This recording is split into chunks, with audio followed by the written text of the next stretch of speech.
Hey, good evening to you folks. How are you? It is good to see you, and it is good to be seen by you. I hope everybody is having an absolutely wonderful evening. Welcome to the show. I, of course, am Bill Sylvie, aka the Dungeon Delver, coming to you live from a powered on but still undisclosed location somewhere in the swamps of Central Florida. So, to let you know, yesterday was a weird day. It started off weird. Let me tell you what, it started off very strange. Usually if I hear my wife come in the bedroom before I've gotten up in the mornings, and she's obviously distressed about something, it's because she's forgotten her badge for work, and not really going to go into why she has to have a badge. For everybody has a badge. If you work at McDonald's, you get issued a badge these days. You work at 7-Eleven employees have a badge, right? You know, everybody's got their little RFID tag hanging around. Um, so yeah, so she came in and she's like, the car won't start. Long story short, I go out there, I get it to kick over, but I'm not super comfortable with it. You know, it's like just getting a car to start is not your nod from the universe that, okay, yeah, just hop in and drive it. Everything's fine. That was nothing. That was nothing. So I'm like, yeah, you know, it clickety, clickety, clickety, and then kicked over. And, you know, so we called a guy out, and essentially $370 later, hooray, a new battery. And we were, once again, she was on the road. But at that juncture, by the time the guy got out there, it was just like, she just worked from home. But anyway, so yeah, day went on. I planned, and then 6:45, 7 o'clock, boom, all power down. Called the power company, and it's like us and 2,200 other people. And I want to make something very, very clear. I want to make something 100% crystal clear. We were not in danger. Okay, we were well out of the cone of Hurricane Helene. Okay, we're fine. A lot of people, when they heard that my power was down, thought that I might be, because you know, people don't look at a map. But no, we're not up in the Panhandle. We're not on the West Coast. It did not even a little bit affect us. So it was literally just one of those things. Somebody, you know, flipped a breaker, a part wore out, something. So by the time we got power back on, I was hot and I was tired. I didn't even want to do a late stream, guys, and I apologize for that, because I know even on a scheduled night when things go sideways, I like to try and come back and do a late. But I was just like, I'm just clapped out. I'm not good to DM or hold forth on anything D&D related.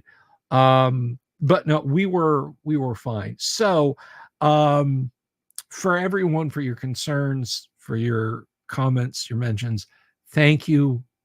We're good.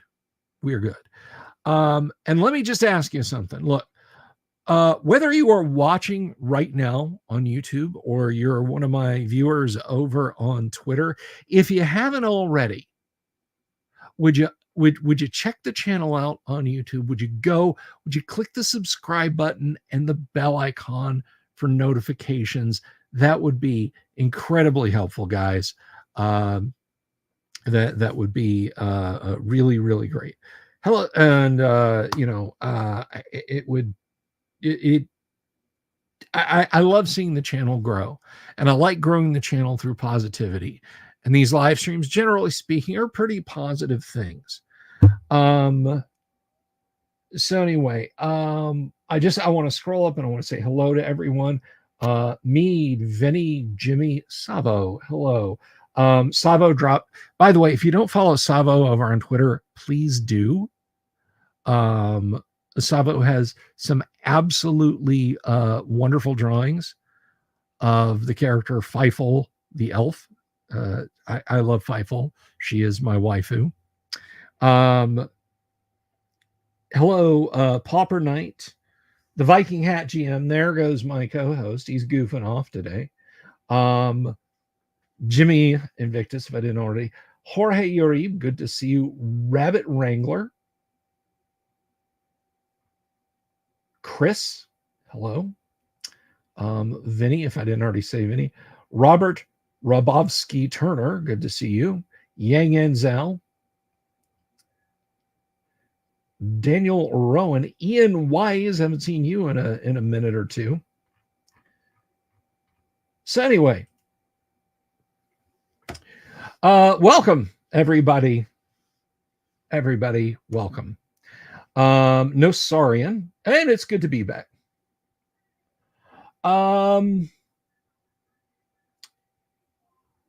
Anyway, so I hope you will all click that subscribe button, because if you've newly subscribed, or if you haven't already done it, let me tell you, generally speaking, power outages aside, we have a pretty good show evening to evening.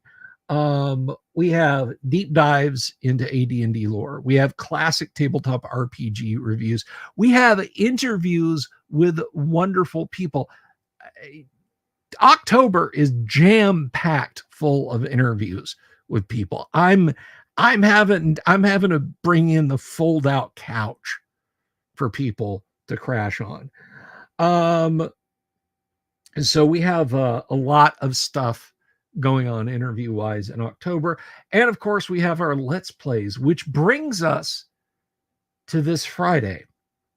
You might be a fan of Gamma World, and you might enjoy our Gamma World live streams. You might not know that we do Gamma World live streams, but we do Gamma World Let's Play live streams. And I'm here to tell you, folks, this Friday, you're not getting one. Nor the Friday after that, nor the Friday after that, nor the Friday after that. Because in October, every Friday from 9 to midnight, we will be playing Call of Cthulhu. That's right. The sky is going to open and things are going to creep down from the stars for 4 spooky sessions in October. Don't miss it. Be here for our Call of Cthulhu sessions. Now, I'm going to tell you guys, when we play, whether it is AD&D, Gamma World, Call of Cthulhu, or something else, it's not a passive thing. All right. I know a lot of people say, yeah, I kind of like your channel, but I don't really, I just tune out and I don't watch it when you play games. You should. And I'll tell you why. It is not a passive experience, and I don't want it to be. If you have a question, I want you to ask a question in the live chat of me, and I'll tell you what's going on. If you want to know, hey, why does that die roll work that way? What is why is initiative on a D6? Why is saving throws broken up like that? So on and etc. That I'll clue you in as best I can. If I don't, someone in the audience might. So someone else in the audience might, or someone playing the game might. You see, it's not just a matter of sit there and stare and hopefully you get something out of it. No. And one thing else I can tell you is we don't do table reads. We don't have script sessions. We don't have, story arcs or anything like that. I mean, we play classic modules. We do play classic modules, but I don't like, I'm not like, I'm going to make sure this character lives, because no, the dice fall where the dice fall, and the players and the audience, you just kind of got to deal with it. You know, we could have a TPK next Tuesday night in AD&D. Just bam, bam, bam, bam, bam. Just get chewed up and spat out. And the rest of the session, we're creating new characters. But one thing I won't do is I'm not going to sit back here and fudge dice on behalf of the players. What happens, happens. The dice fall where they may. So there is your call to action. I want you to tune in. I want you to watch. And if you've got a question about how we're doing, what we're doing, then ask. And I'll tell you. All right. I want to be a cure for the common, uncommon, do I dare say their names? Should I dare say their names? The role that they have played has been critical, in my opinion, to the dumbing down of the game. There, I just, that's, you know.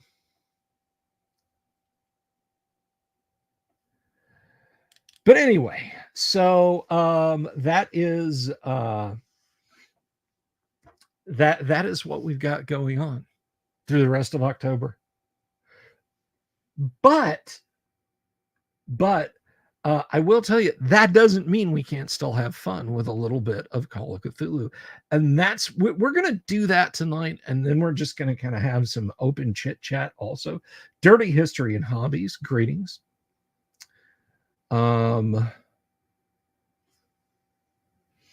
So let's go ahead and take a look at something real quick. And we're going to bring this up because this is something that I bet a bunch of you guys have never taken advantage of. And it's a shame, because you should. So we're going to look at something tonight in the Dungeon Master's Guide.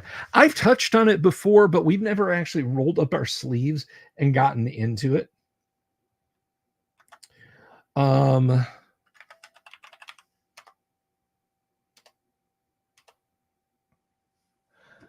Rabbit Wrangler has a question. If my first edition Magic user casts Continual Light on a coin, what would be a fair price to sell it in the Keep of the Borderlands world? I mean,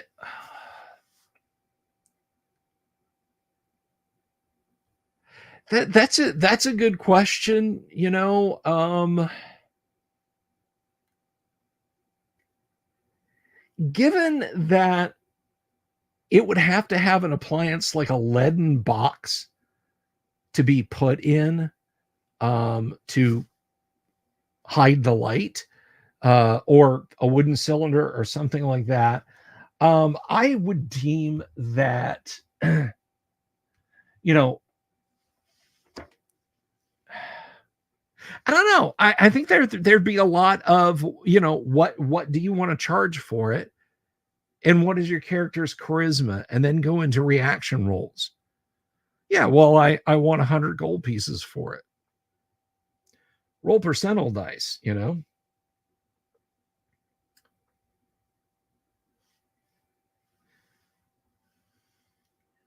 I mean, the curate in the cleric, or the curate in the keep, rather, you know, he's going to understand dispel magic. Say, hey, that thing could be turned off permanently. An oil lantern can't. I mean, yeah, an oil lantern can be broken and the oil poured out, but you can pick it up, have a new shade put on it, and put oil back in it, and you're good to go. Your 25 or 50 or 100 gold piece coin gets it with dispel magic, it's gone.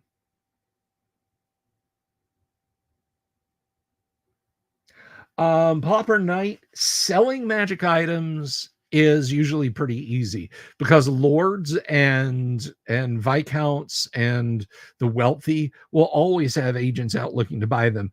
But I have quietly retired the idea of magic shops. I don't like the concept. It implies a magic economy that makes everything go bonkers.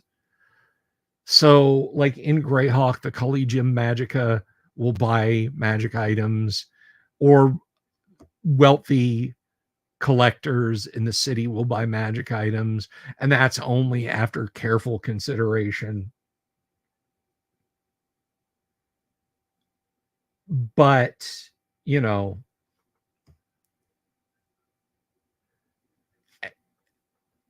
just a store where you can go pick them up like a thaumaturgical 7-Eleven, not so much.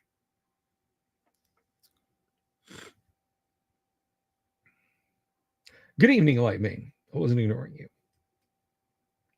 The one exception I will make is things that you can get at an apothecary, which sounds like a Jeopardy category, doesn't it? Things you can get at an apothecary. Or a Family Feud. Things you can get at an apothecary. I don't do a good impression of the man. Sorry.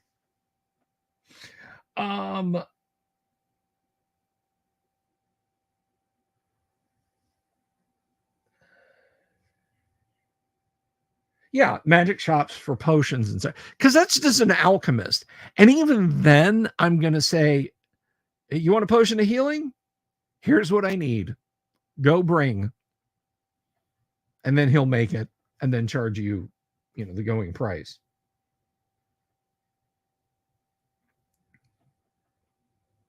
And yes, commissioning a magic item is also possible, but it is usually prohibitively expensive.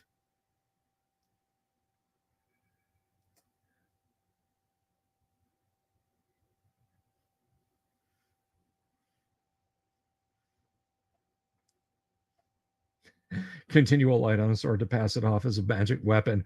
Ooh, yeah. Hell, Nystul's magic aura. Just long enough for you to get out of town, right?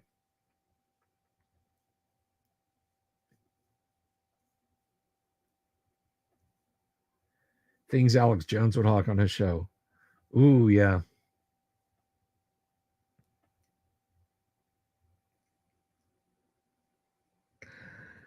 All right, so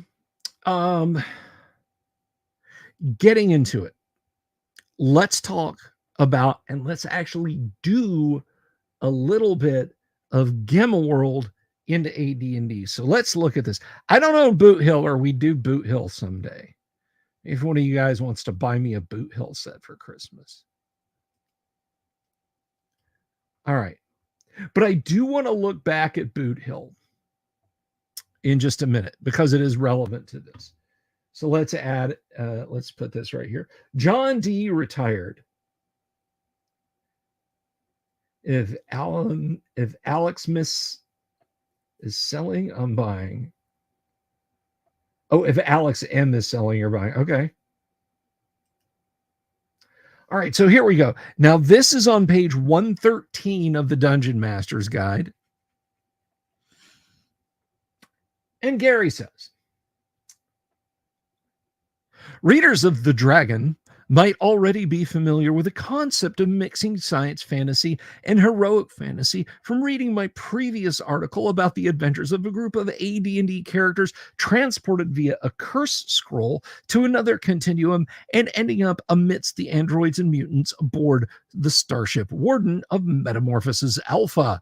Rather than go back over that ground again, it seems more profitable to discuss instead the many possibilities for the DM if he or she includes a gateway to a post-atomic war Earth a la Gamma World.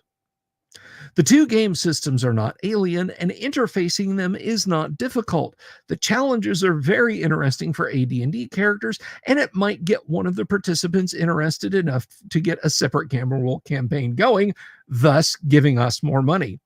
Thus giving all of you a new field for gaming, and most important, to give you a break from DMing continually. Sorry, did I say that out loud?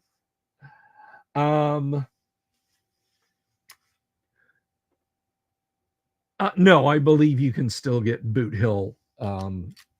I know like original Boot Hill, or I think original Boot Hill is now completely unavailable, but I know second edition and onward are still available. I actually had a copy of just the Boot Hill rulebook and Mad Mesa, but I sold them ages ago. All right, so let's take a look at this. So we have character abilities for Gamma World. Strength, intelligence, wisdom. I'm sorry, strength, physical, intelligence, strength, mental, dexterity, constitution, and charisma. And then we also have magic resistance and radiation resistance. Your Gamma World character doesn't get any magic resistance, and your AD&D character doesn't get any radiation resistance.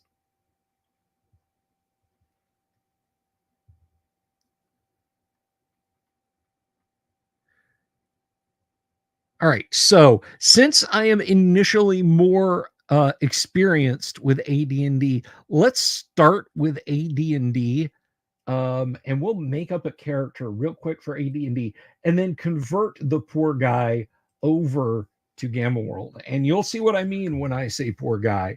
So let's see.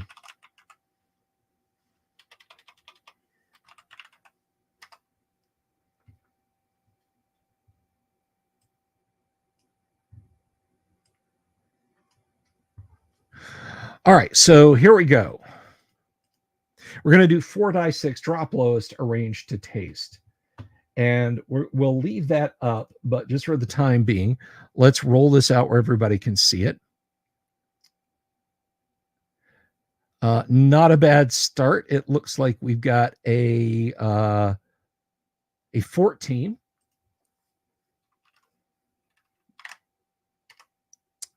And next up, we've got, oh, that is very poor. So we've got a 7.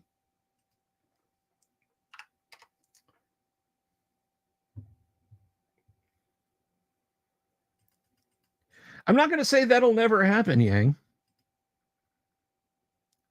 Another 14, which becomes a 13.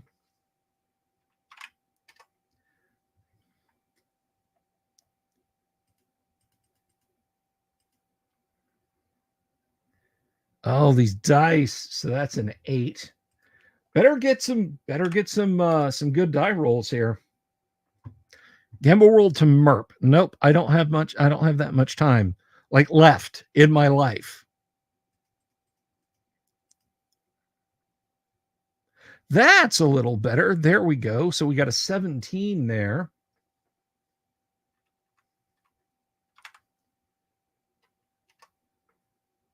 No, I don't do 2E. And one more roll.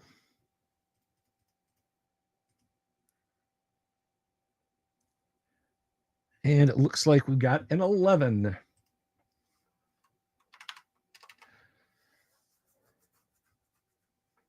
All right, so here we go. Let's go with, let's just say strength 17.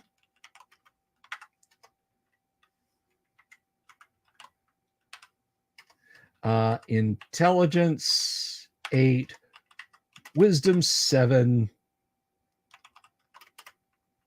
dex 13, con 14, charisma 11. I went charisma 11 because, you know, he's going to want to get some he's going to want to get some henchmen. All right, so we're just going to call this guy Roland the Fighter. And I'm going to be rolling his hit points here. So that's 8 hit points at first level. Not bad for an AD&D character. Not bad at all. Let's do him some gear.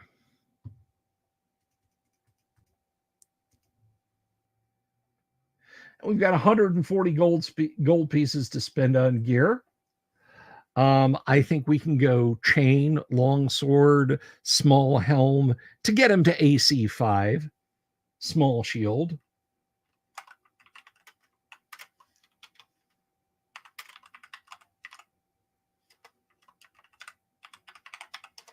And just to keep things simple, Roland has your standard adventuring gear.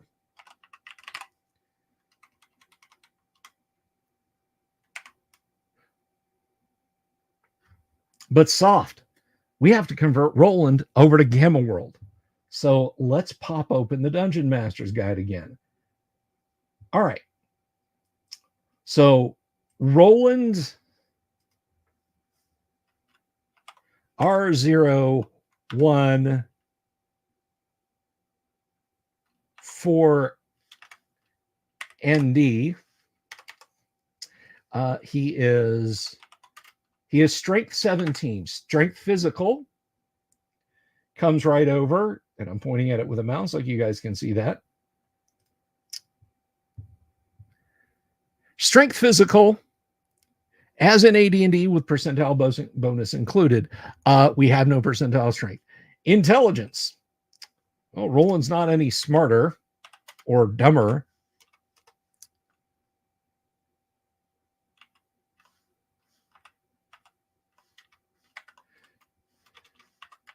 Mental strength. Use wisdom. His mental strength is 7.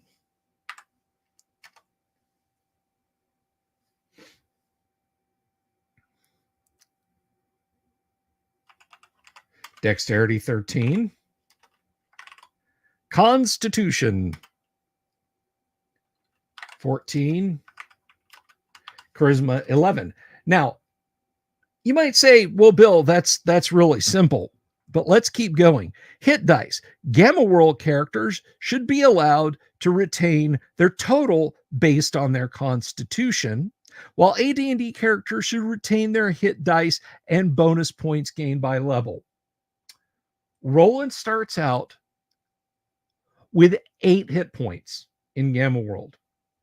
To put this in perspective, if we started Roland as a Gamma World character, his con of 14, assuming all things being nominal, would be 14d6. Let's put that up on the big board. Get ready for your monitors to explode in a confetti of purple dice. 61. A first level, well, not really level, but a beginning neophyte seeker has 61 hit points in Gamma World based on Roland's stats. Fortunately,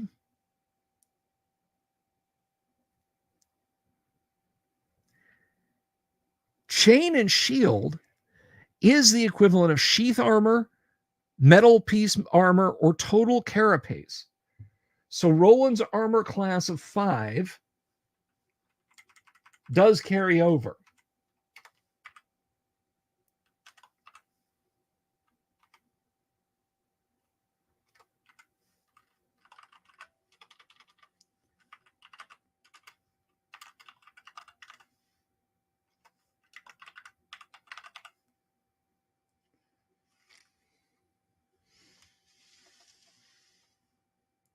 It is a significant disparity, yes.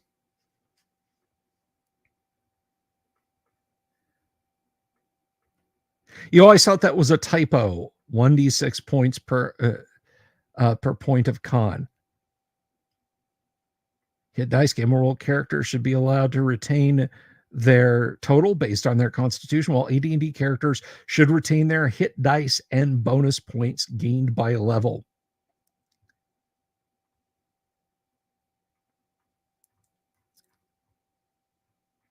I mean, you could read it either way.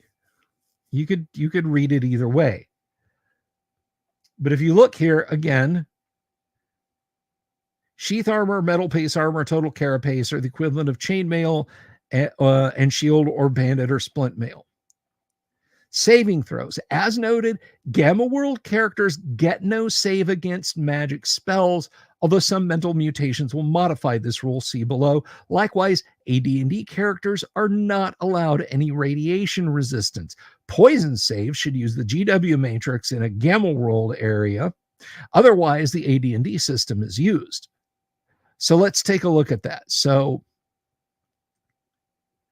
what Gary is referring to when he says the poison matrix, if you're not familiar with Gamma World, sorry for not having that up.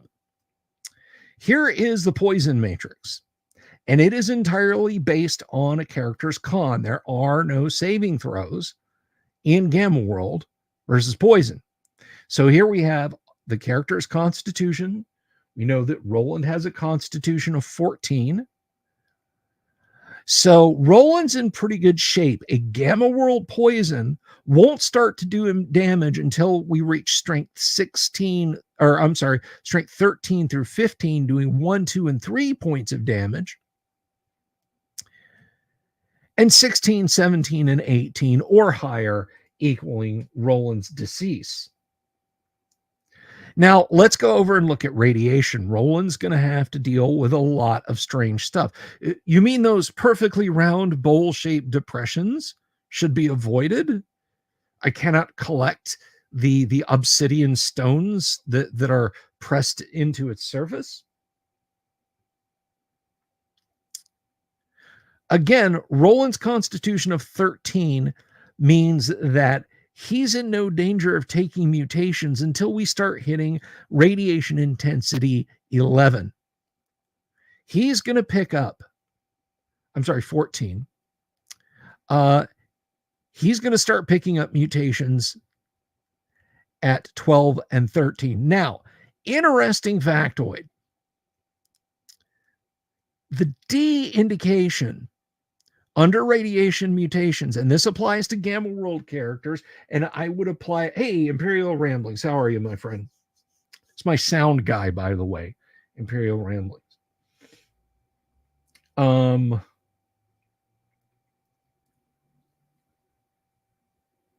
So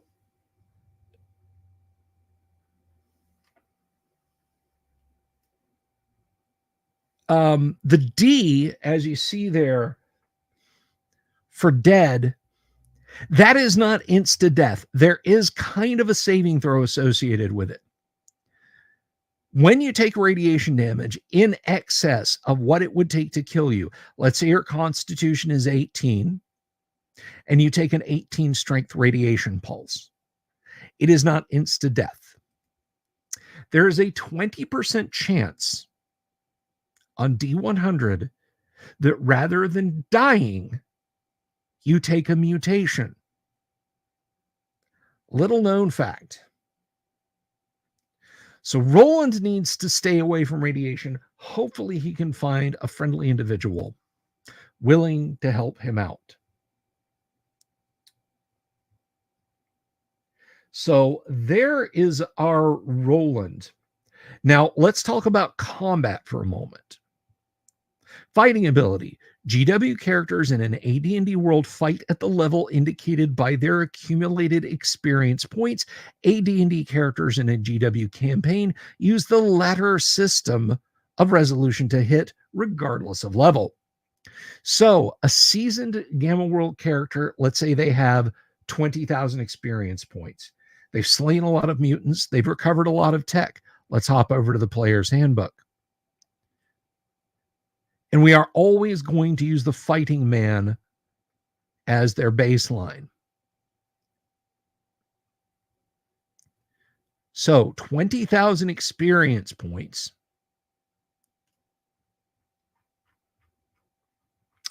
would give us roughly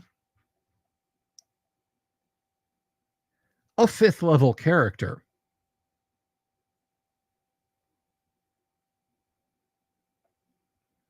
And they do not get a saving throw versus magic ever. The fireball just hits. The 5th level fireball landing on a Gamma World character does 5d6.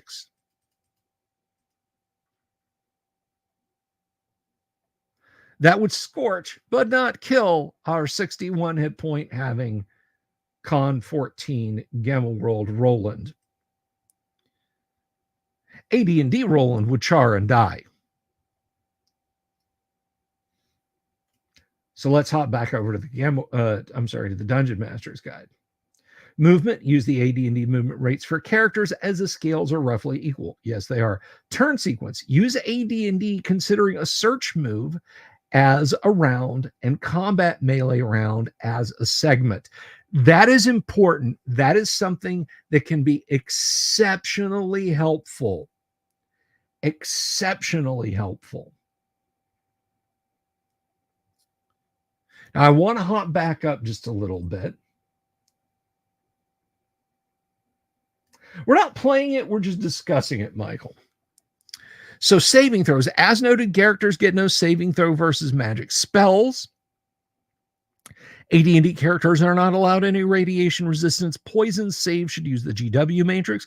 Otherwise, the AD&D system is used. All other saving throws are per AD&D, with Gamma World characters being considered as fighters. Those with mental mutations approximating spell abilities should gain the benefit of saving as a 1st through 5th level magic user if the saving throw category is therefore is superior to that of fighters. Level of ability is based on the number of experience points the Gamma World character has earned. So as you can see here, 12,000 to 24,999 is 4th level. So weapon range. Outdoors, convert Gamma World meters to AD&D inches, the latter being yards. In an underground setting, do not lower artifacts weapons from Gamma World to AD&D inches. Triple their ranges to make up for the ground scale being reduced to 1/3 indoor. Rate of fire, use AD&D, converting Gamma World combat melee turns to AD&D round segments where applicable. Exactly, campaigns. What the F is a kilometer? Initiative, use the AD&D system, which is fine because we use a D6 in Gamma World.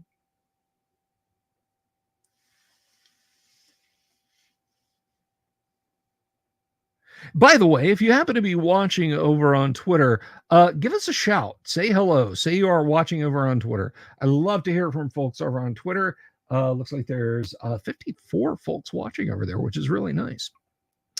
All right. 2 hit bonuses. Allow all bonuses normal to characters in each game, except that of strength of GW characters will give bonuses rather than dexterity, which will improve the armor class of GW characters not wearing artifact protection. I think what is going on here is he's talking about melee, because that's how it works in AD&D. AD&D psionics in Gamma World. Yeah, Gamma World's mental powers and psionics work way more fluidly than AD&D's. Also, Chris, that is correct. There are 2 kinds of countries in this world. Those who have sent people to the moon and those who still use kilometer. Fatigue. Ignore fatigue, or you may opt to use it only for Games Workshop. For Gamma World characters. So what is meant by this? Let's look up fatigue real quick, because if you've not played Gamma World, this is going to be kind of interesting. Let's talk about fatigue.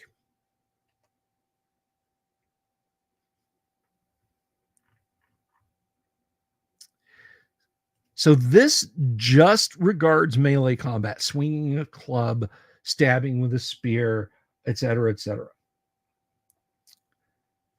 Each round of melee combat should be noted by the referee. For an extended physical combat melee lasting for more than 10 rounds, fatigue will become a factor.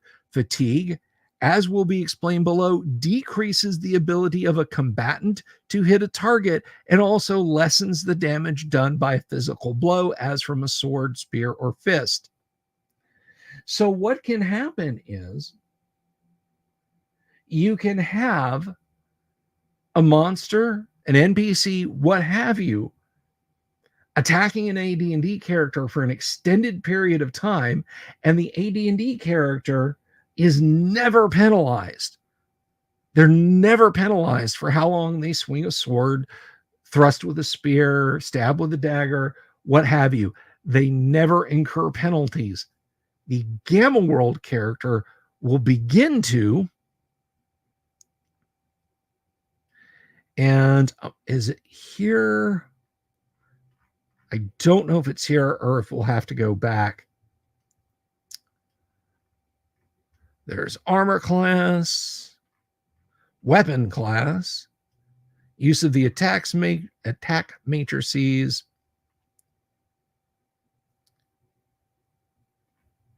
mental attack matrices, fatigue. During extended combat, the players and referee must consider fatigue. Depending on the weapon's armor and strength of the combatants, fatigue may become noticeable as early as the 11th melee turn or as late as the 18th. The following table cross-indexes the weapons and armor with the length of fighting time in melee turns. The results are called the fatigue factor and are subtracted from the attacker's weapon class when using the attack matrix. As a bonus for resting or having above average strength, the fatigue factor is lessened by 1 for each melee turn for the combats and also lessened by 1 for each point of strength over 15. For example, a man wielding a short sword would be okay till the 14th melee turn, then his weapon class would drop from 3 to 2. If he had a strength of 16, it would not drop till the 15th. This assumes, of course, that he is wearing no armor. If the weapon class drops to 0, the combatant is unable to attack until he withdraws from combat long enough to bring the weapon class back up to at least 1. This doesn't mean the combatant is so tired he can't hold the weapon, just that he can't use it effectively to do any damage. All weapons not specifically listed here, such as powered energy weapons, including powered blade weapons, cost nothing in terms of fatigue to use. Note that powered offensive armor is not listed. There is no fatigue factor acquired when using such armor. Powered defensive armor does have a fatigue factor. So you can see, so let's go to Roland's longsword, or rather R014ND using a longsword in Gamma World. Well, he's strength 17. So he's going to be okay till melee turn 16 with his longsword, with his spear, long or short. So at melee turn 17, his longsword loses 1 attack factor.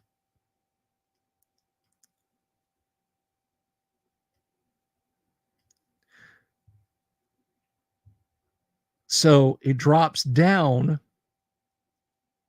as you can see by the chart there, becomes less and less effective.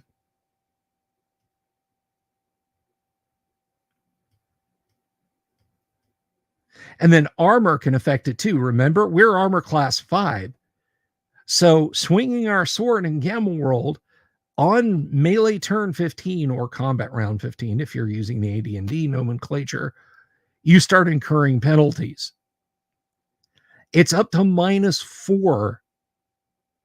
So suddenly, with your armor, 15 rounds in, R014ND cannot hold his weapon up.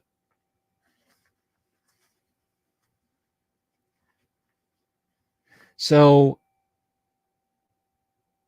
you see where it's not just all given over to the Gamma World character. The Gamma World character has some real issues going on. So mental combat, unless AD&D, try that again in English. Unless AD&D psionic abilities are present, use the GW system. Otherwise, use the AD&D psionic combat system. Wisdom indicates mental strength.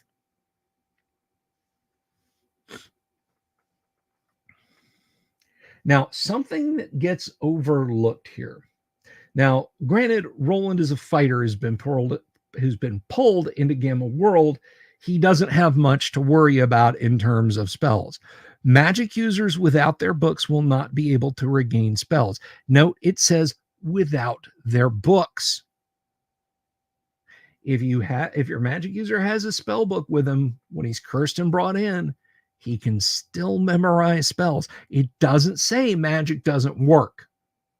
And in fact, here, an AD&D magic user, remember, no saving throw, none whatsoever. You're sitting high and mighty in your powered armor. Is that some cultist in a blue robe over there? Zang! And he hits you with 5 magic missiles. 5d4 plus 5 damage. It went through your shields. It went through your armor. It went through any ballistic armor you were wearing inside your armor. You take that much damage, and that guy just wiggled his fingers at you. It is not all tilted to the Gamma World side. Now he's doing it again, and you're trying to bring your rocket launcher to bear. Now he hits you with a lightning bolt. Since we've already determined he's 5th level, or well, 5 minutes, that would make him 9th level.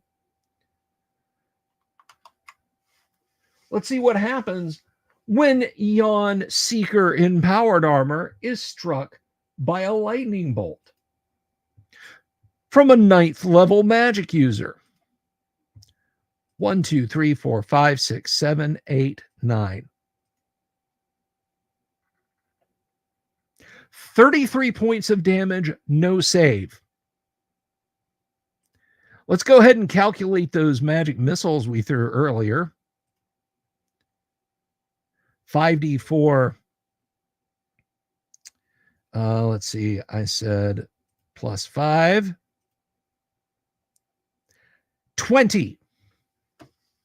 53 points of damage. He is feeling the pain. Now, your magic user is armor class 9.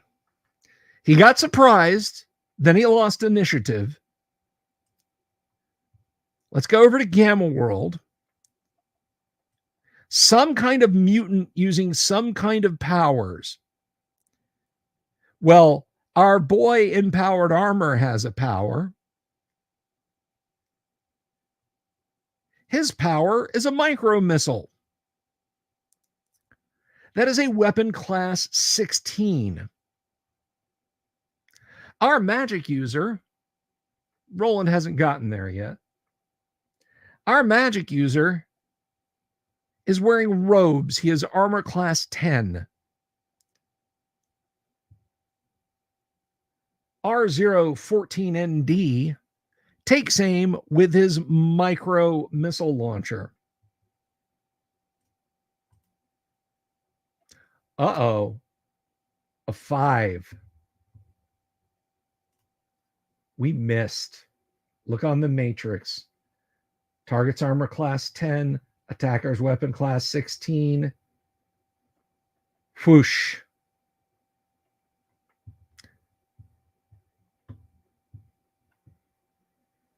Our magic user cracks his knuckles and sends another sheaf of magic missiles in. And remember, folks,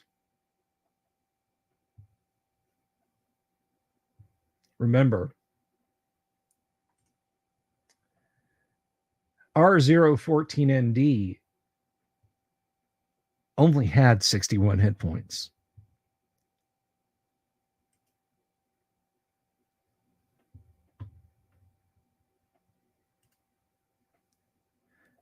$14. Never knowing what this lunatic was, R014ND expires.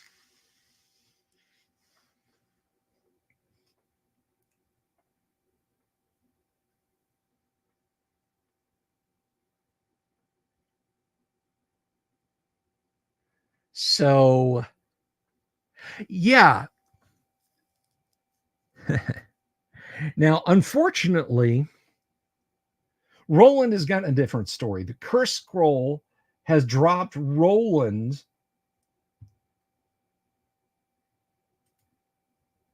Oh, let's see. What is something we can have Roland square off against?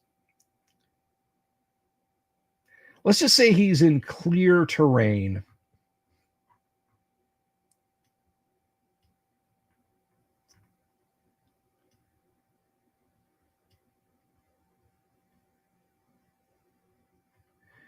And what might we have in clear terrain here? I'm not going to make you guys.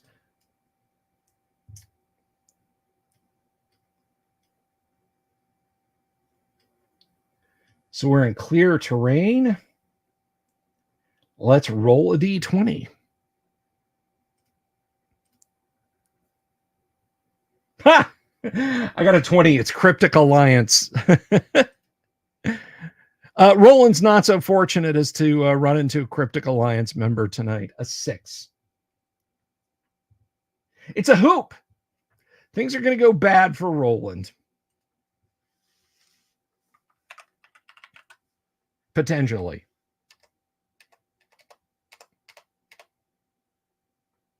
Number appearing 1 to 20, armor class 9, movement 18, 15 hit dice. Roland encounters 10 hoops. In case you're wondering what hoops are, they are 2.6 meter tall mutated rabbitoid creatures that stand on their hind legs and are able to leap over objects as high as 8 meters. They are intelligent, mental strength 3 to 18, telepathic, and have mass mind. A mutation peculiar to the hoops is the ability to transmute metal objects into rubber. The hoop must touch the metal object to be transmuted. All metal within 1 meter of that point turns into rubber. Must all be in contact. Hoops have manipulative forepaws. They appreciate the power of ancient weapons and seek to obtain and use them. The referee must determine what effect the change to rubber will have on various metal objects, such as armor, pistols, robots, etc. Yeah. They don't understand Roland, and Roland doesn't understand them. He's got a pretty decent charisma. However, that's a pretty bad score.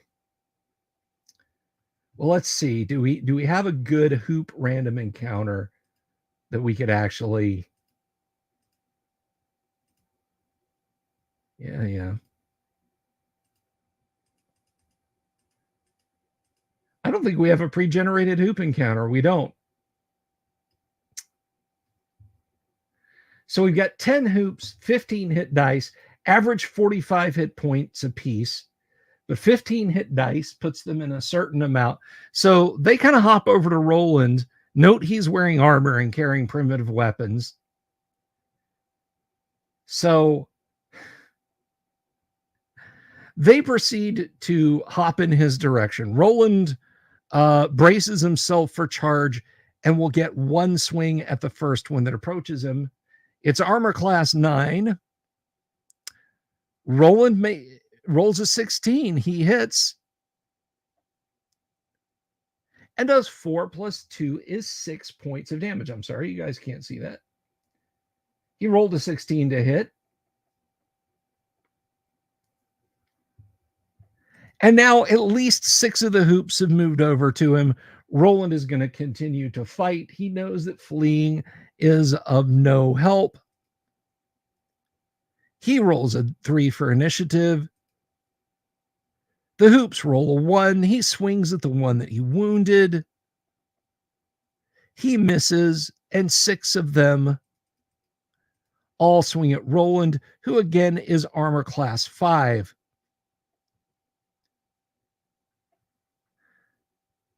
Oh, there's a 19 and a pair of 20s. So 3 of them hit with the intent on turning his weapons and armor to rubber. His armor is turned to rubber. I would deem it's now the equivalent of leather armor. So he's now down to armor 7. Or he's now down to armor class 7. Savo. Oh my gosh. Savo just dragged us kicking and screaming to a furry convention. That's yeah, Roland's armor now becomes rubber. He will swing his now rubberized sword as a club. It's a new round.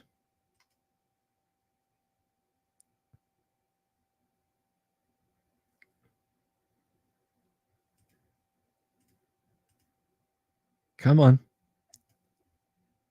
Getting a little, oh, it rolled there for a second. Roland got a 6. And the hoops got a 2.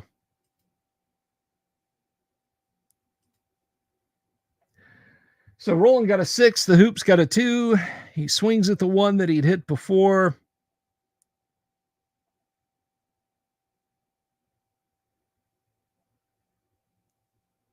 And he got a 14. However, it is only club damage, so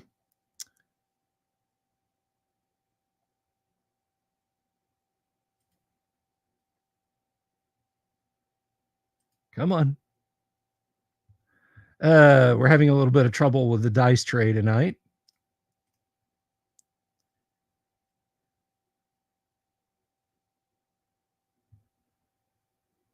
I broke it.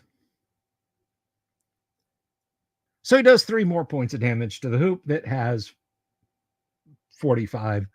Well, he had stabbed it before, so it's got a little bit more than that. Now the hoops are angry.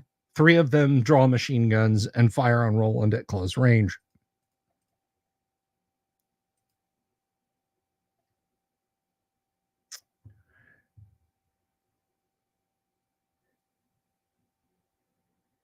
$14, $16, and $11. The slug throwers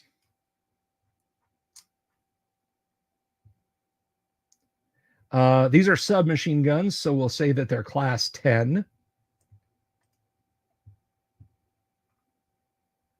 Attacker's weapon class 10. Target's armor class is now 7. So he was hit twice. Each does 2d6.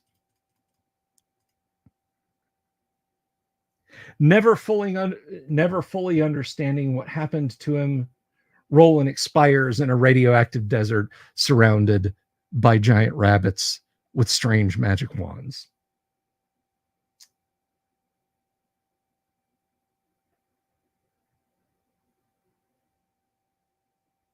Have a great night, Robert. Thank you for hanging out.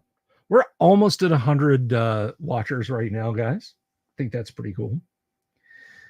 So, alas, alack, poor Roland has expired.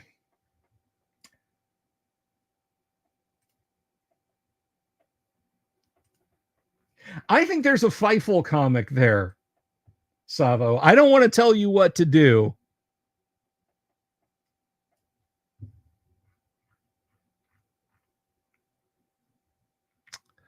Anyway, so back to the Dungeon Master's Guide.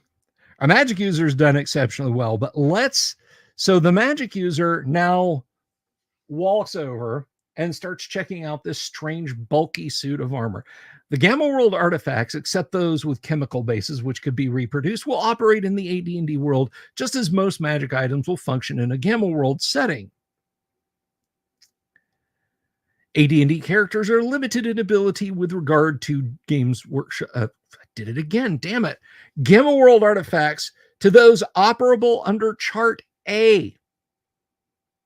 You know the chart. Mike, you're not drawing or being accosted by rabbit furries. Yes, but what about her adventuring buddies?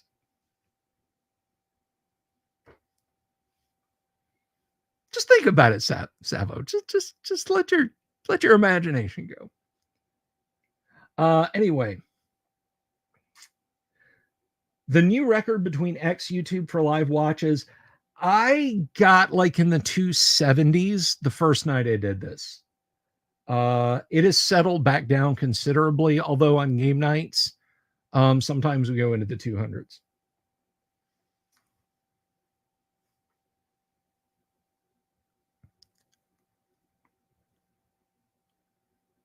So the magic user is going to be unable to use the powered armor, which he couldn't at any rate.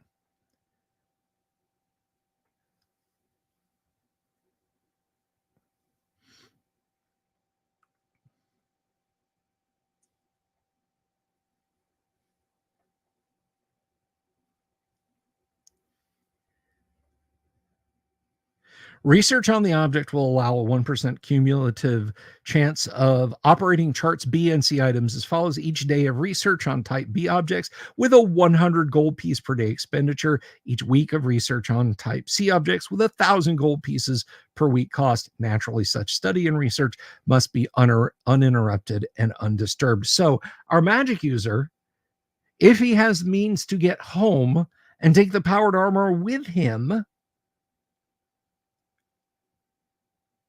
will have a 1% chance of being able to go through the type C chart for assault armor if they're willing to spend 100,000 gold pieces. And it should be noted that assault power armor has, I believe, it's either a 20 or a 40-hour atomic cell charge, and after that it's done. You have to get a new power cell for it, a new atomic power cell. So any artifact or magic items which are demonstrated for characters with usage instructions given will allow operation without the charts. AD&D characters will, however, use artifact weapons which differ greatly from weapons or magic items to which they are accustomed at 4 levels of experience lower than they normally would. Each successful use allows a 25% chance for such characters to increase in expertise, i.e. lose a penalty level until they eventually reach normal ability. Such characters might also receive special consideration when handling firearms in a boot hill situation, being familiar with hand and shoulder arms and gaining a base 25 accuracy, for example, with a 50 maximum after practice. So if you throw in boot hill slug throwers into your Gamma World setting, which you can if you don't have Legion of Gold, which actually does have rather extensive slug thrower charts. Thank you, Gary, wherever you are, for writing Legion of Gold. Hey, there we are. We got 100 people watching us right now.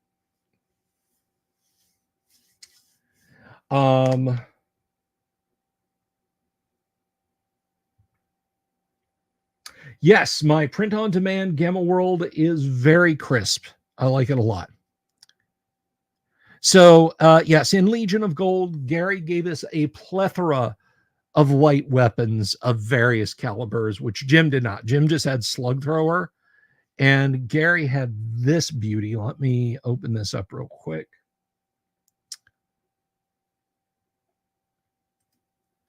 Let's take a quick gander at Legion of Gold. If you're playing classic Gamma World 1E, this module is indispensable. I'm not going to make you guys motion sick. I'm just going to scroll down to it.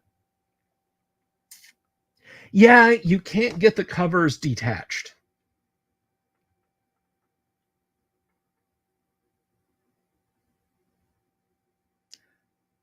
That's right, Bob Gnarly.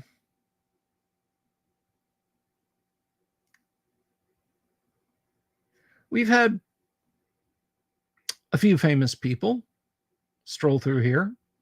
One of them asked that I not say who they were. Well, a couple of them have asked that I not say who they were. I mean, entertainment famous. Because frankly, I consider the fact that, I've spoken to Gygax family members, Alan Hammock, Jim Ward, Sandy Peterson, Skip Williams, Tracy Lesh, Errol Otis, Dave S. LaForce, Rose Estes. I consider all of them They're my rock stars. Okay.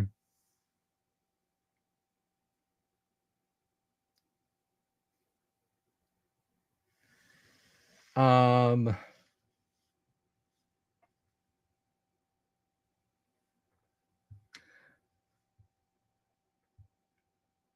oh, well, Bob, that's awesome. But anyway, Gary had extensive firearms. He had musket. Oh, I'm scrolling through this like you guys can see it.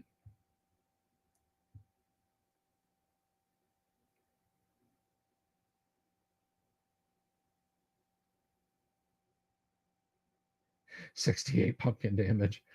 I felt no warmth. You think you can fool me? A grand wizard of the arcane arts? Fool, I cast cheater, cheater, pumpkin eater.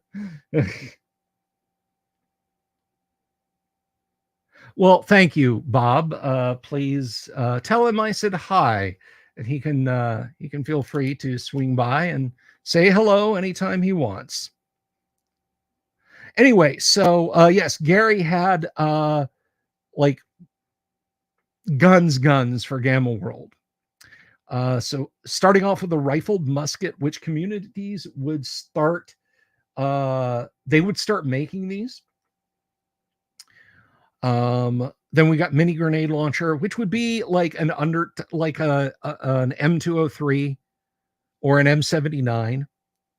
Automatic pistol, that would be, well, I mean, it would be what it is. Then we've got rifles of various types, shotguns. We got different types of shotguns, and then we've got ammunition in different states,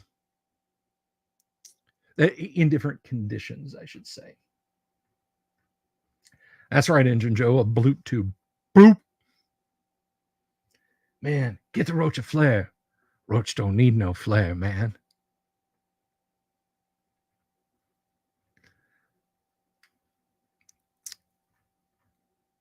And there you go.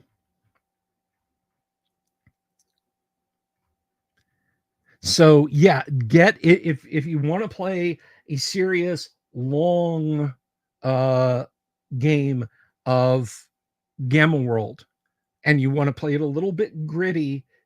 That's right, Engine Joe got it. You want to play you have a minigun homebrew. I've got a minigun homebrew also.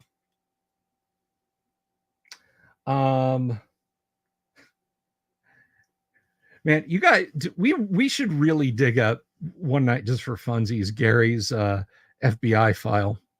I should FOIA that. That might be a fun read if it's not out there. Doc Flamingo! Doc Flamingo lives. Doc, how the hell are you, brother? Guys, if you don't know, the night the storm was rolling up the coast of Florida, Thursday last, our buddy, longtime show fan, Doc he was in harm's way. And I'm really glad to see you, man. I'm really glad you're here. I'm really glad you made it back to us, man.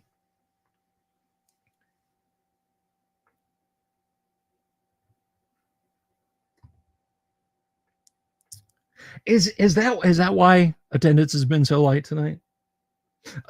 No, that's not why. I suck. That's why attendance has been light tonight. But anyway, so yeah, let's look at something else here. If you're going to use those slug throwers, and I said we do this, we have a simplified table of weapons you can also throw in there. Derringer, other handgun. Well, we've got the handguns there. Shotgun, scattergun, other shoulder arms, Gatling gun, damage 1 to 8. Now, you could probably have a little bit more fun with a Gatling gun, but I would keep it here. I might do like 1d8 times 3, something like that. And there you go.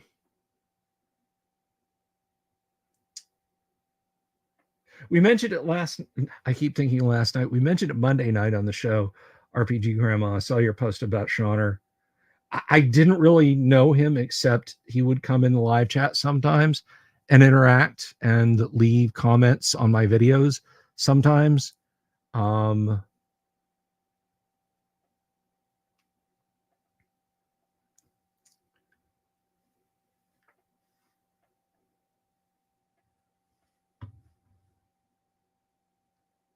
I didn't really know him that, beyond seeing his interactions there. But anyway, yes, you can also include these in your Gamma World game.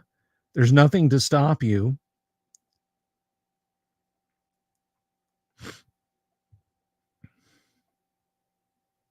Now, some people think that the canister only doing 3 to 12 points of damage, like that was a Murphy's rules. Like, well, an average 4th level fighter could get shot with a cannon and just survive. And they ignore where it says canister. It's a blast of shrapnel, gravel, mini ball, whatever they had to stuff.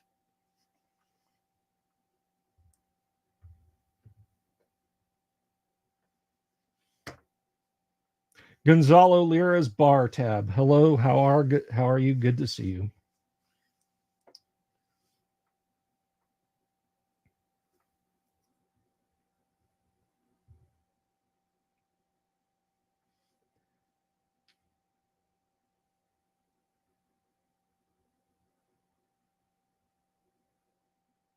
And one thing I can tell you, and I'm not going to discuss the how, but anybody that thinks that they're going to add a motor to a Gatling gun, like, hey, it's still just a Gatling gun, it's legal.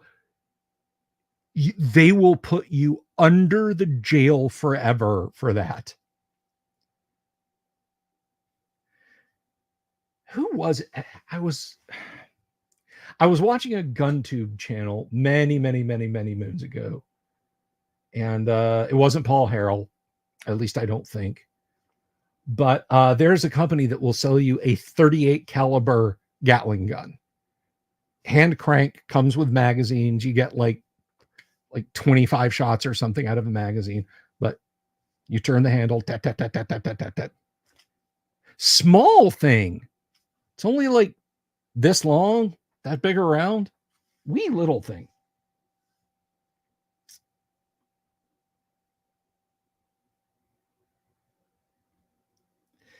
But anyway, so there you have it, guys. That is that is the deep dive on crossing Gamma World over with AD&D and AD&D with Gamma World. Now, you guys tell me if you'd like a follow-up that really digs into like mental mutations and stuff like that. Like, what if Roland had survived his encounter with the fuzzy bunnies and had stumbled into something radioactive? Say he got a little dose of strength 11 radiation and picked up a mutation. Or would you deem that he gets a saving throw?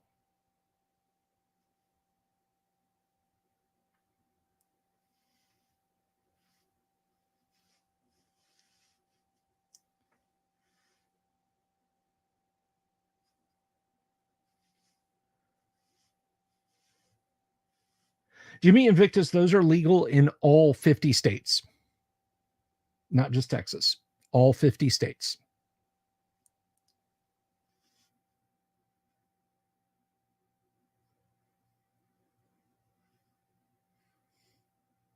And how does Roland get on with his new bunny mother-in-laws? He doesn't. He perished. Remember, he got pow pow pow. But assuming an alternate reality where, I don't know, maybe the bunnies have a life ray. Savo, do you want to say that the bunnies have a life ray and they bring Roland back? I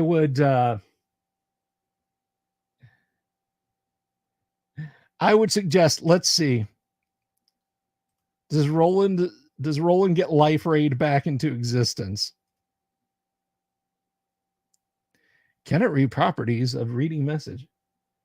Oh, 51.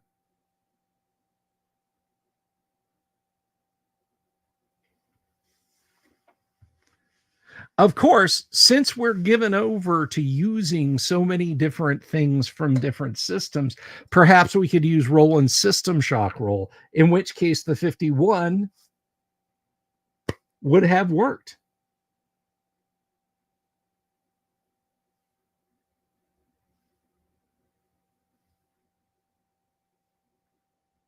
And now, as Savo says, he has all these bunny mother-in-laws to deal with. But I'm just going to stop that there.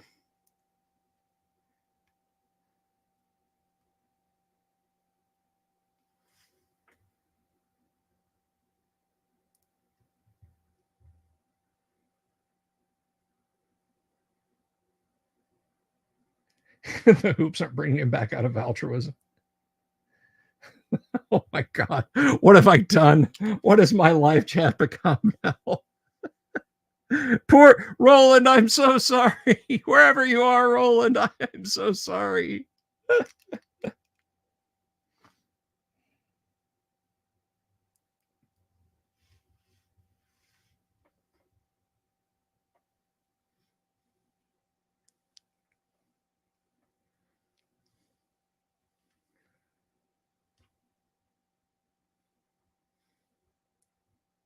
And by the way, guys, let's cool it on the discussing those books in the live chat. I don't want to draw the wrong attention.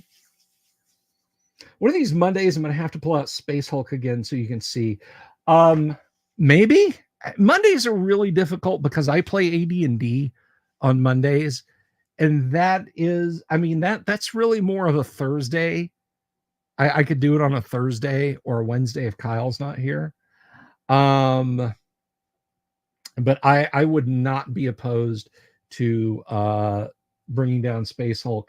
And I mean, I still don't have my 4E/3E Space Hulk minis painted. They're primed. Some of them are painted a little bit.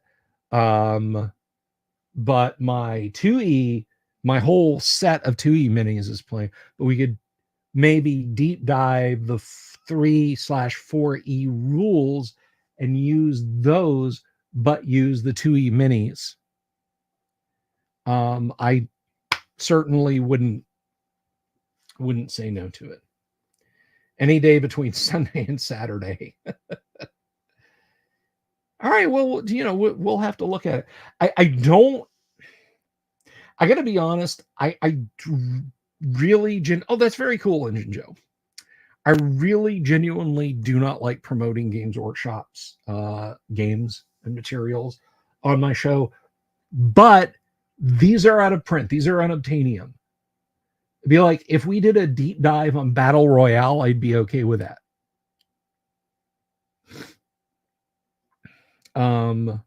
This Battle Royale is an absolutely amazing game. I hope to play it a few times again before, I shuffle off this mortal coil. But it has little elements of role playing. It's got this Risk vibe going on. It's got this deploy. It's like if you mashed up OD&D, or no, like a Braunstein.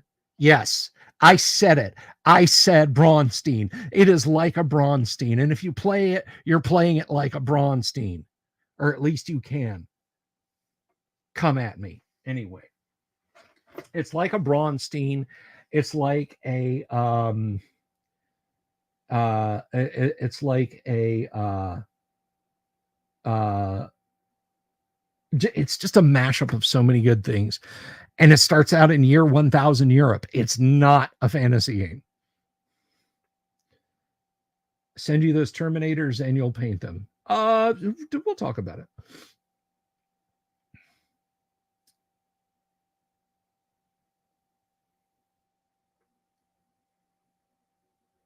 The GW on the chat. Yes.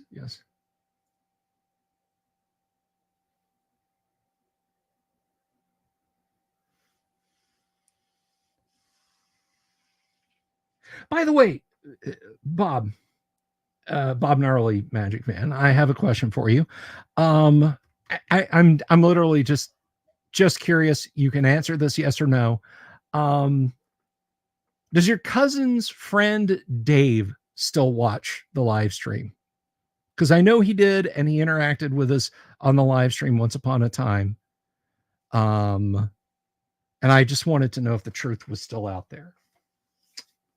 Did I ever finish painting the succubus? Which succubus? Which one? I have so many. I have, gosh. The hot Nick. Oh, well, thank you. No, I haven't put brush to mini in a while. I do have some plastic ones up here that I'm going to be painting up real soon.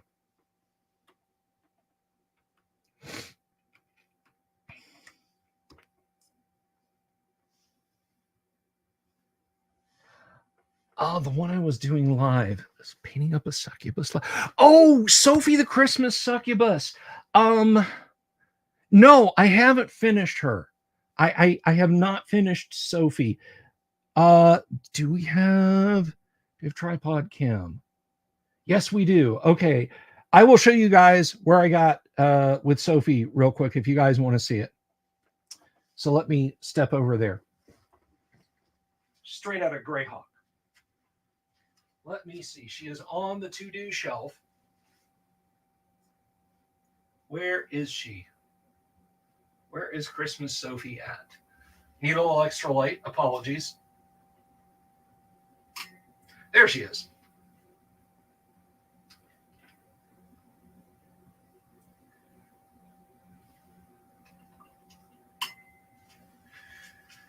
Okay. I don't know if the focus is going to be very good on that.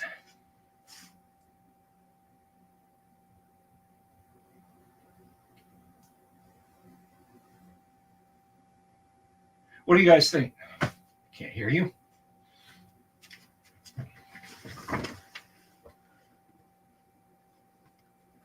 Yeah, that is so Sappho did not care for. Which succubus? I have so many. That's right. Sophie the succubus. Here. Okay, so obviously she's not finished yet. Straight out of Greyhawk. You wouldn't open anything. She lives under your tree. Let me see if I can find this real quick. Yeah. Sorry about that, Wave. Can't really help that.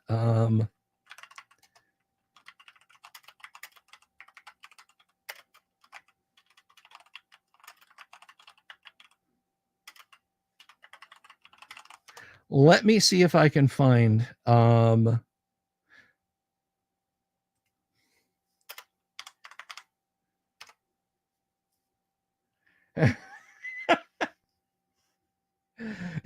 Sappho's killing me. Surprise!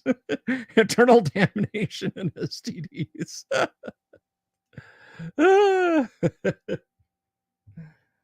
Oh my God.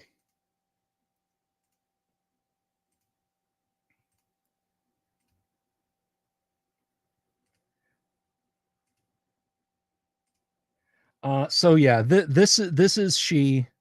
Let's see if it'll open up there. Yeah.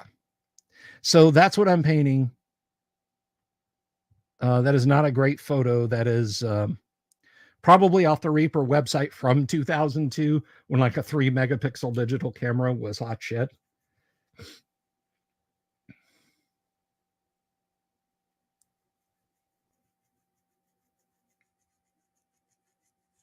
Oh, well, Bob, tell him to pop in and say hi, for goodness sake. Don't be shy. We don't bite around here. Oh, here's a new one. Oh, ships from USA. Fine. 2009 Christmas Sophie. Paint it up. Mine will not look that good. I just want to let you guys know my Christmas Sophie will not look that good. I do have a Sophie mini that I'm quite proud of where I let FOMO overcome me. And I I got a really, really cool one. It is sculpted by Werner Klock, no longer made. Yeah, the website photo, but yeah, mine won't look nearly that good. I can only hope.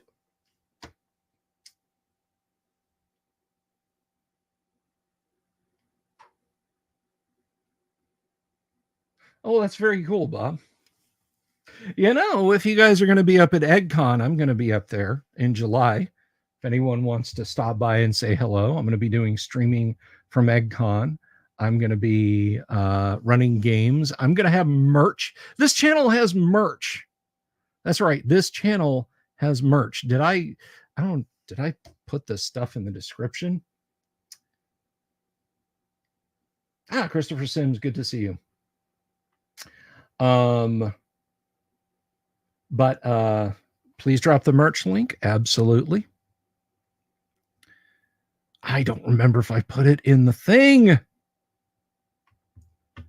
All right. But anyway, that is kind of more or less what I'm going for with my Christmas Sophie miniature.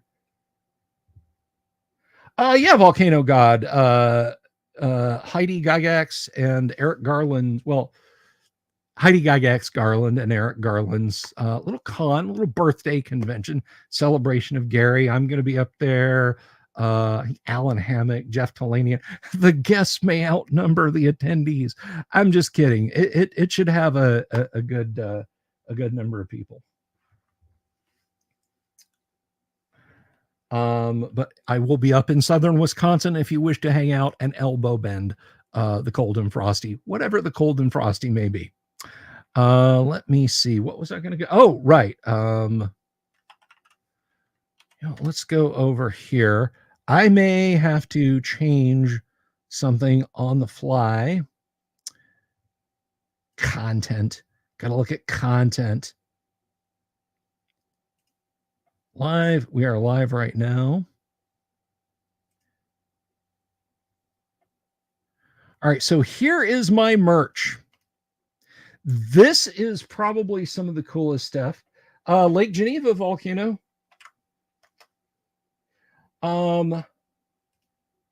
This is about the coolest damn stuff. And I'm going to show this off because my buddy, Tracy, I created the Mind Flayer illustration. Lesh created this merch for me. Look at that. Look at that illo, guys. Is that not kick-ass? He based it on his artwork for the very first edition of the Dungeon board game. You can get t-shirts, you can get pint glasses, all kinds of cool stuff. And by the way, this is an even split with Tracy. So if anyone ever buys any, actually one or two people have bought some. I need to go through and do a payout and give him for the t-shirts and so forth that I've sold. But yeah, we have t-shirts, we have ladies tea bags, we have hoodies, we have pint glasses, we have canvas print, and we have stickers.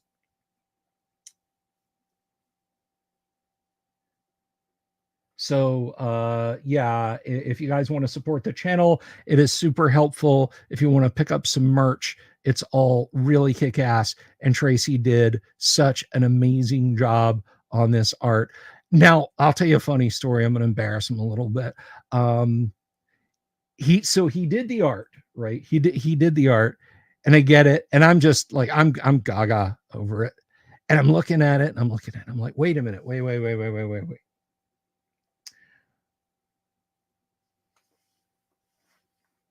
Dude did not sign this.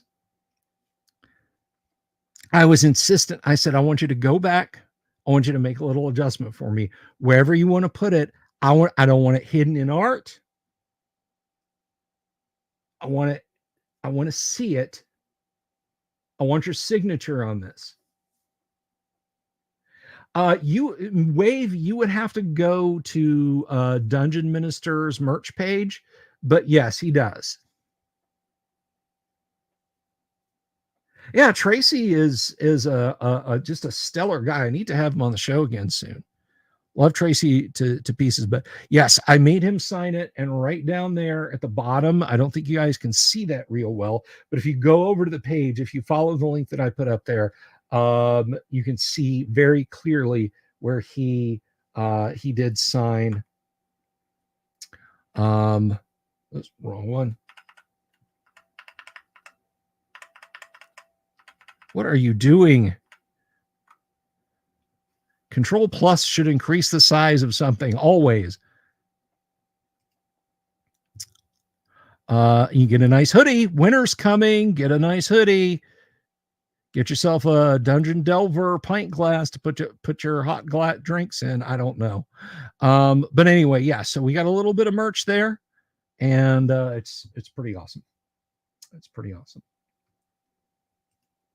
I don't even remember what I was talking about. Oh, right. The Sophie succubus. Yeah, I'm gonna finish it this holiday season. She doesn't need that much more. Her armor, essentially, and her armor, her hair. Well, I mean, her skin tones are done, like the base coat for her skin tones.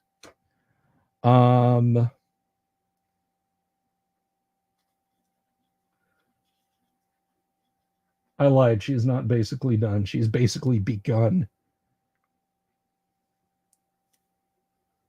Actually, I think I'm done with her. Yeah, I'm done with her skin. So it's her hair, her armor, her sword and scabbard, the presents, the housetop, the fur on the Santa hat. You know, just 80% of the miniature.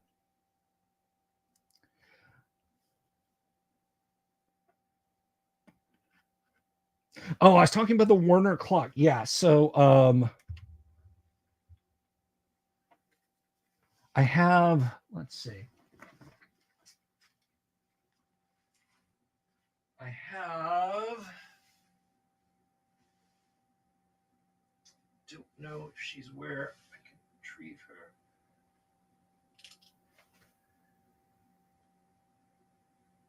I don't see her.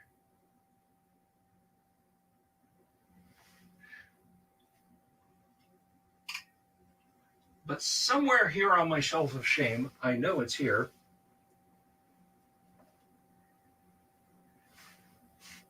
It's always smaller than I recall.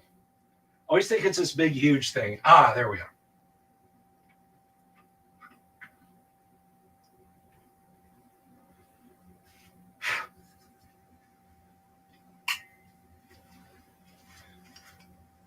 I have this one, which I don't think that shows up at all on camera. This is the urban legend Sophie the Succubus. And I guess it was kind of an in joke.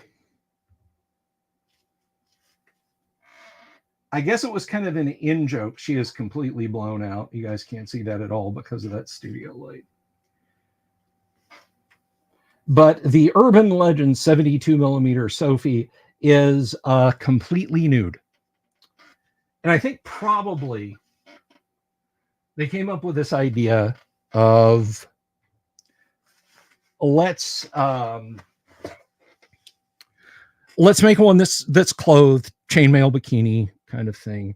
And then we'll make one, same production run, that's just completely nude.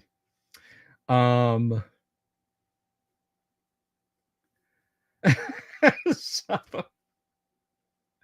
I mean, I have more. That's not the only one I've got. But after a while, they stopped making that one. You can still get, let's go back to Reaper real quick. Sophie, Troll Slayer 2023 ReaperCon Druid Sophie. I am disappointing Savo so much right now.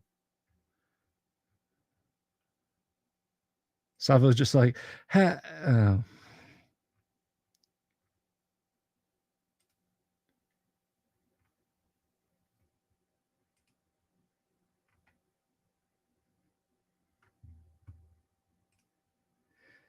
So yeah, it's this one. It cost the same amount when I bought it once upon a time. Like I said, that one doesn't leave much to the imagination. The one that I have leaves nothing to the imagination at all.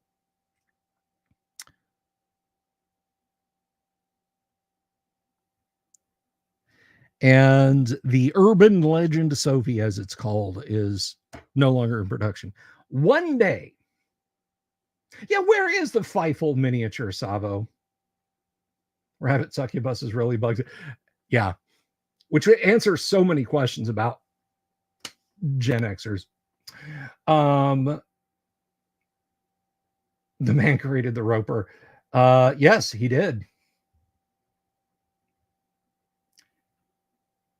The roper, the mind flayer. Now, Gary did tell him, oh, thank you, Bob Gnarly. That's awesome. Gary did tell him what he wanted drawn, but it was it was Tracy's flair to it. You know, this is one of the first color. You guys can't see what I'm pointing at.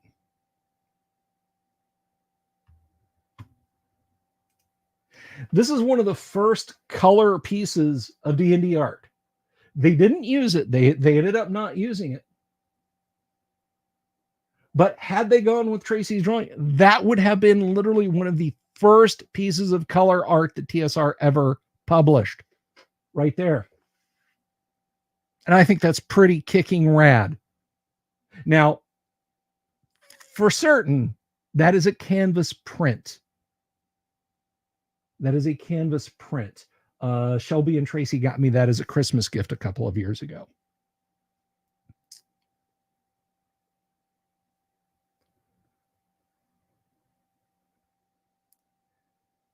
But anyway, so I do love me some Tracy Lesh artwork. I've got a bunch of it sealed up in my Art and Arcana visual history box too. He did all the art in Boot Hill. He did a bunch of other cool stuff, and he signed all my prints, all my Tracy Lesh art prints that they gave me are in the Art and Arcana box, and they're signed, and that's awesome. And he signed the book. Drop her in a game of Space Hulk as a Slaanesh demon. I could do that. I could absolutely do that.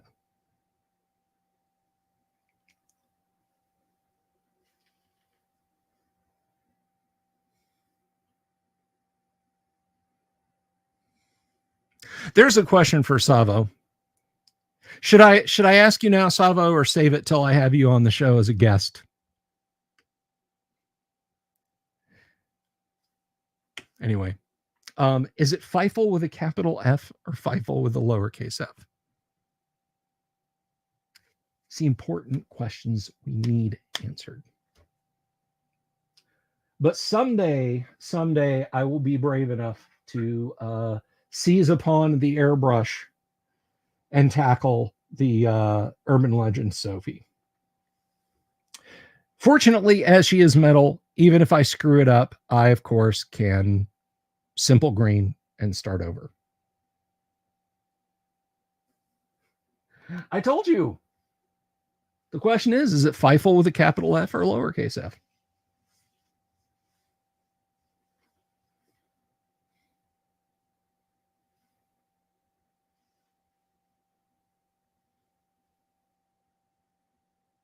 And it can be a lowercase f because you've got some Welsh names that have that curious double F that is always lowercase. Capital use. Okay, all right. So it's capital F Feifel. Noted.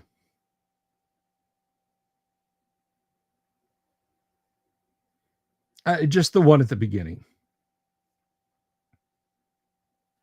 So Savo, here's another question for Savo because I love putting Savo on the spot in the best and most positive ways. Savo, did you get did you order yourself some advanced Dungeons and Dragons books yet? That's what I'd like to know.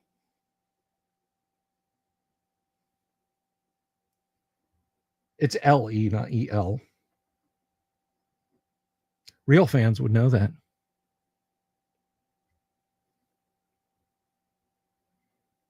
Hey, I'm going to sweeten the deal for you, Volcano God. If I see you at EggCon, I will have cheesecake for you. That's right. Oh, that's wonderful. That is wonderful. If you have any rules questions, ask me here or ask me on Twitter. I am here to help. All of the jokes, the japes, all of that aside, what I really like doing is teaching people about the awesomeness that is AD&D. So if you ask, I will do my best to answer.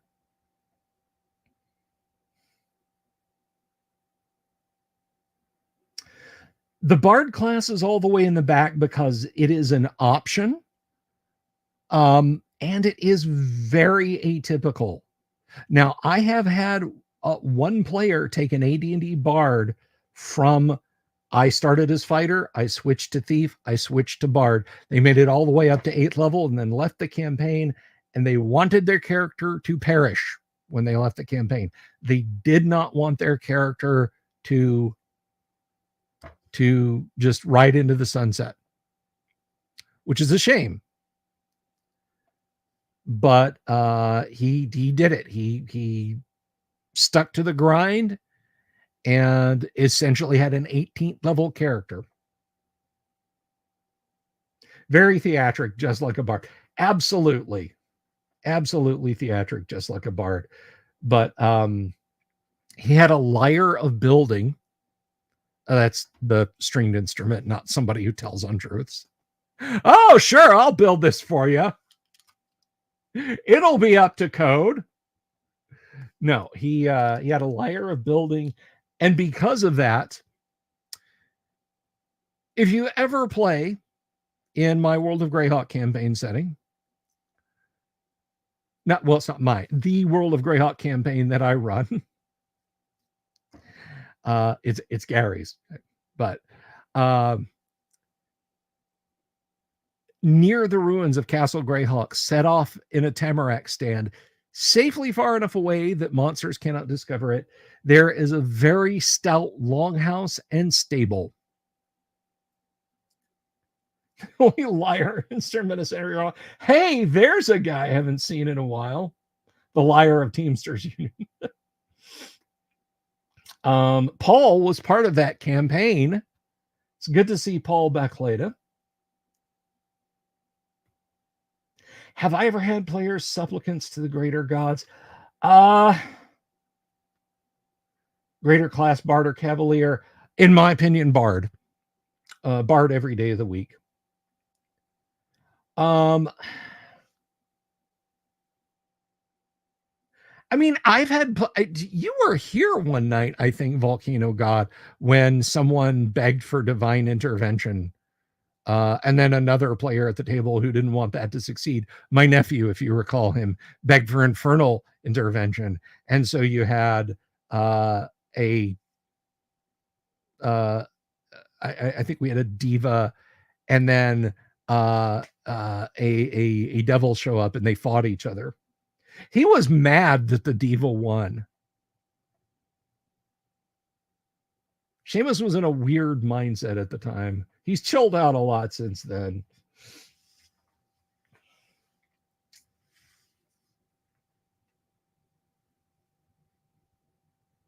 But Paul was part of the campaign. You remember Jeremy was the bard, and he used the lyre of building to create the longhouse near the ruins of Castle Greyhawk. Oh, I'll have to think about it. Volcano God, that's like, I know that was the big thing. We were playing like a one shot or something, and somebody begged for divine intervention, and Seamus was running like a lawful evil character, and he begged for infernal intervention because he didn't like the fact that a good deity had showed up. He was going to do the heel turn at the end, and I rolled, and both times I got the die roll for them who showed up. Oh, my favorite color. I am fond of like a deep hunter green, if I'm being completely honest. I like earth tones, red, black, green, but deep, dark shades of those. If you did IT work in the 1990s in North America, it's pretty much beige, like a gray company polo, beige Dockers, and beige loafers. You were basically, you could go outside, like if they had a big rock sculpture in front of your office building, you could lay down on it and disappear like the Predator. If you worked in information systems in the United States in the 90s, earth tone Docker polo loafers was the standard issue uniform. Xanye, that's right. You guys were looking for something Xanye related. I will go through my notes and scraps of info. Volcano God, that would make a good story though. We are probably going to call it at the top of the hour, which is about 10-12 minutes away. Does anyone have any questions about the Gamma World Chit Chat? Anything? Were they using leftover uniforms from the British North African Colonial Service? It seems like it. Good Lord. What magic items are a headache for the DM? Anything that summons creatures, any particularly powerful ones that can be recharged are a pain in the ass.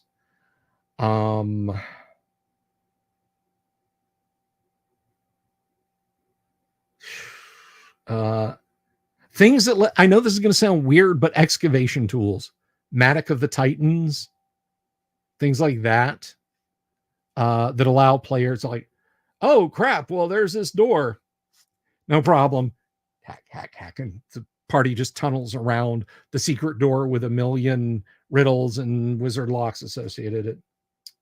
I'm ever going to put out a Gamma World mini module? I don't know. I owe you guys who are on the Patreon so many modules now. It's embarrassing for me to even think about it, and I apologize. I will try and get them done. I promise I will try and get them done before the end of the year and just get back on track, guys. I swear. I feel sick about it. Can a Vorpal sword be broken down and made into bullets? Absolutely. They just won't be magical. You'll just have a bunch of metal bits that you turned into steel and then made into sling bullets. Or if you met bullets out of a gun, same.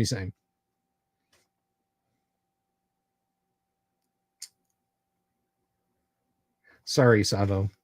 Although it may interest you to know, in Greyhawk lore, one of Gary's dear friends was a gentleman named Don Kaye, Kaye, and he loved playing historical miniatures with Gary. They were long-time friends, and just prior to the publication of Dungeons and Dragons, Don passed away. Well, his Boot Hill character was immortalized in the Greyhawk campaign as Murray-Lund, not Merlin, Murray-Lund. And he had two magic wands. They were magical 6-shooters that let him fire 2 wands around. And that is but Murray-Lund is also a demigod. So good luck getting his guns away from him. But no, I don't know that I'll put out a GW mini module. It's a very narrow thing. A very narrow range of people who would like a Gamma World module over a D&D module. D&D module has a lot more portability. It's not to say I wouldn't do it. Anyone else? Any questions? Any super chats you want to give? Anything like that? We've got 10 minutes.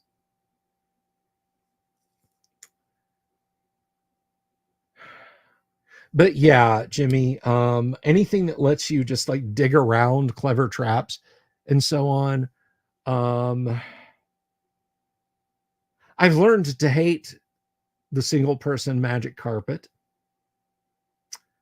Um, yeah, it comes down to what the players are going to do with it. I mean, you can give one party a decanter of endless water and they're like, cool, we don't have to worry about like, marching across the desert. We've always got water. And then there's other characters who are like, okay, here's what we're going to do. We're going to get a series of brass funnels, each one smaller than the other. And we're going to pour sand in there first. Then we're going to uncap. And then we're going to make a cutting, a water jet. And we should be able to cut through anything in the world.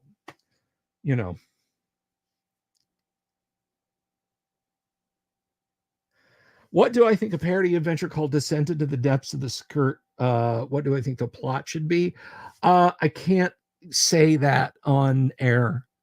I will get demonetized. Someone will have to send me a very large super chat before I could get into something like that.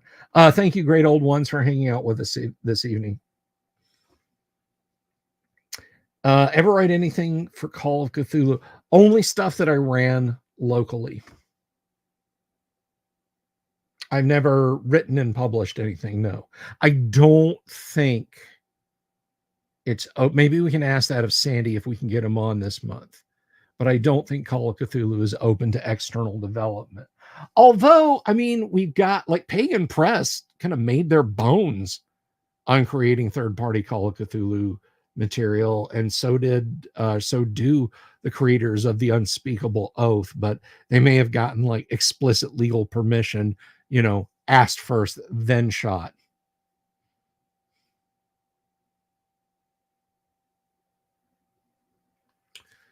Your magic users are usually more likely to make something problematic than to find something problematic. Yeah, like I said, a decanter of endless water in one party's hands is cool. We've always got water. In another party's hands, it's we have a water cutting jet now.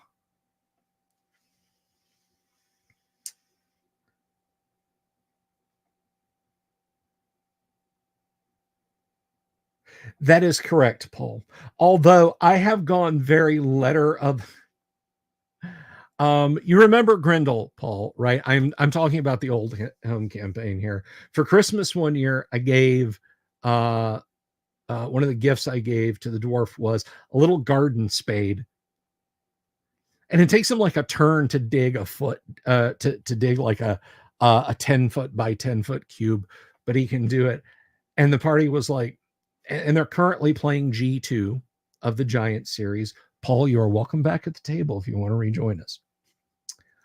And they were like, oh, how do we get past this? Yada, yada. Oh, I'll use my spade. And I'm like, yeah, about that. See, it digs through stone and this is ice. Sorry, doesn't work. So yeah, I've had to crush the spirit of it and uphold the letter of the law. Just to stop the players. It's like, and even it's like they were in a building or something and they're like, well, we're going to tunnel out of here. And I was like, through what? Well, through the wall. The wall is wood and plaster lathe.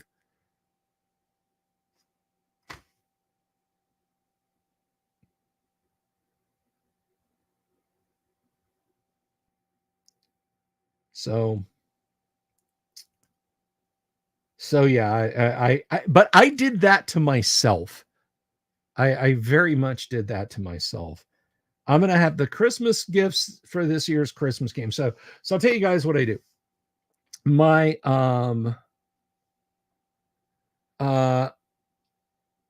sort of, kind of, Christopher. My gaming group, my online gaming group, well, they're just that. They're online.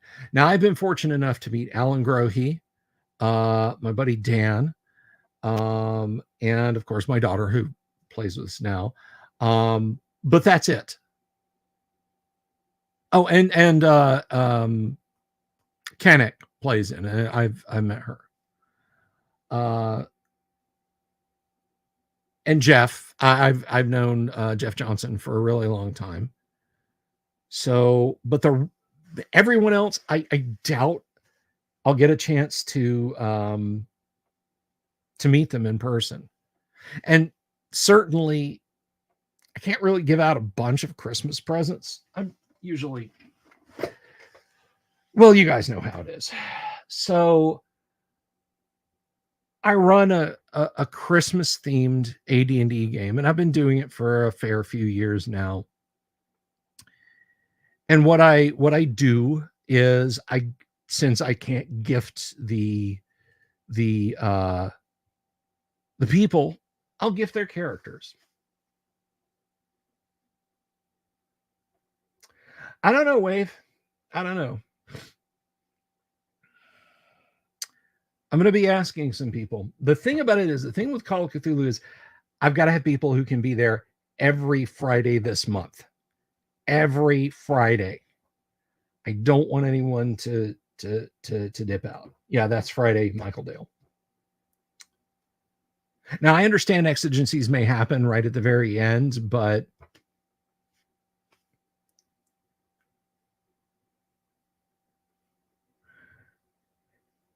anyhow,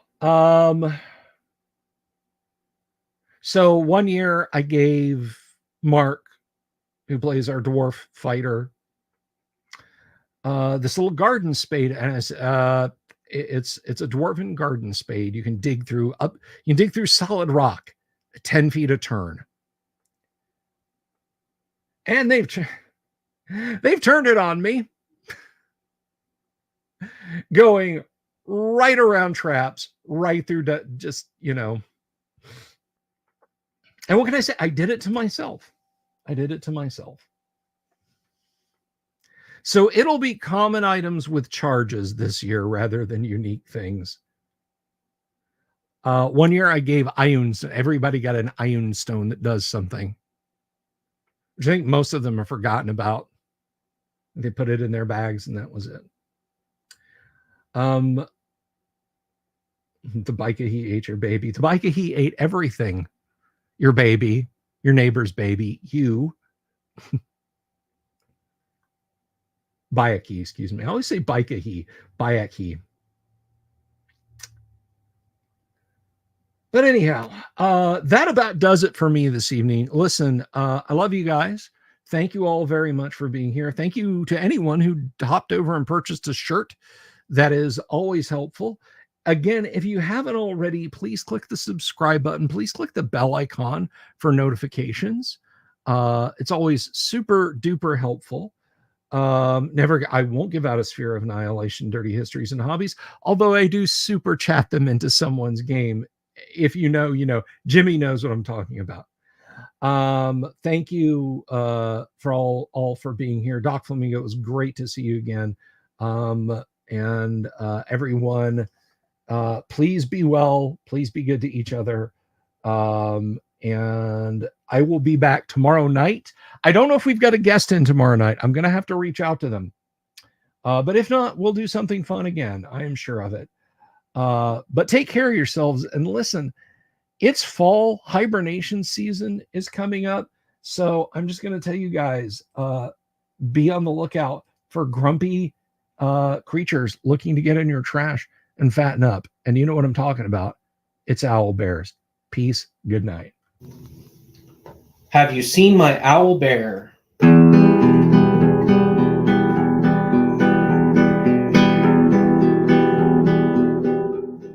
Here's to all the weirdos everywhere in the woods and in the air. Have you seen my owl bear? Should I shave off all my hair? Bobs are all around, some live in tunnels underground. Some are fat, some are rich, some are sleeping in a ditch.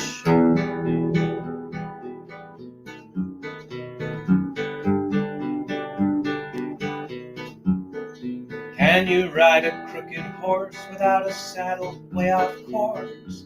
Naked as a toad all the way to Smoky Joe's. Have you seen the little creep driving fast in his little green Jeep? He smells like fish and brandy, but his rotten teeth look dandy. Take me to the show, I don't care if fast or slow. From action flicks to dancing dicks, just take me to the show.